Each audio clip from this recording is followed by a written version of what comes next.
ಅದಕ್ಕೆ ನೀವು ನನ್ನ ಅರೆಸ್ಟ್ ಮಾಡೋಕ್ ಮೊದಲೇ ನಾನು ನಿಮ್ಮನ್ನ ಅರೆಸ್ಟ್ ಮಾಡಿ ಇಲ್ಲಿಗೆ ತಂದಿದ್ದೀನಿ.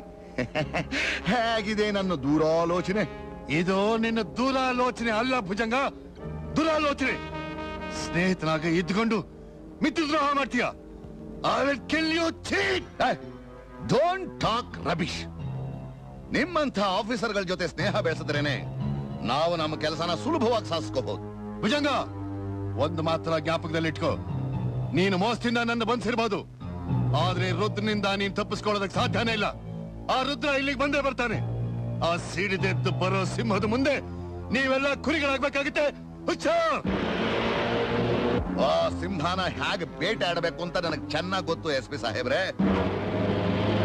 ನಿಜ, ನನ್ನ ಜೀವನದಲ್ಲಿ ನೀವು ನನಗೆ ಮಾಡಿರೋ ಅನ್ಯಾಯನ ನಾನು ರುದ್ರನಿಗೆ ನಾನು ಹೇಳಿದ್ರೆ ನಿಮ್ಮಿಬ್ಬರು ರುಂಡಗಳನ್ನ ಚೆಂಡಾಡ್ಬಿಡ್ತಾನೆ. ನಾನು ಅದಕ್ಕೆ ನಿನಗೆ ಅವಕಾಶ ಕೊಟ್ರೆ ತಾನೇ. ಭುಜಂಗ, ಎಲ್ಲ ನೀನ್ ಅನ್ಕೊಂಡ ಹಾಗೆ ನಡೆಯುತ್ತೆ ಅಂತ ಕನಸು ಕಾಣ್ಬೇಡ.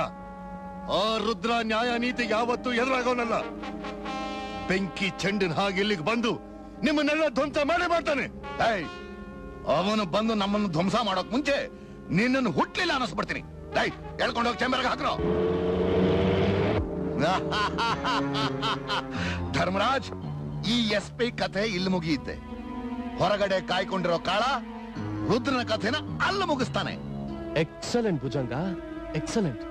ಆ ಕ್ಯಾಸೆಟ್ ಫೋಟೋ ನಮ್ ಕೈ ಸೇರ್ಬಿಟ್ರೆ ನಮಗೂ ಮುಕ್ತಿ ಸಿಗತ್ತೆ.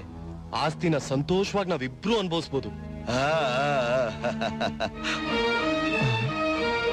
ಭುಜಂಗ, ಇವನ್ನ ಒಳಗೆ ಹಾಕ್ರೋ.